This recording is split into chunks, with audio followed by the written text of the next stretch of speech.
You probably know your sign, or do you? Try this. Wait for your birthday, then stay up all night and watch where the sun rises.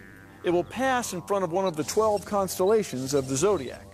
They say I'm a Sagittarius, so on my birthday you might expect the sun to rise in the constellation Sagittarius. And it did, 2,000 years ago, when the Babylonians made all this up. But it doesn't now.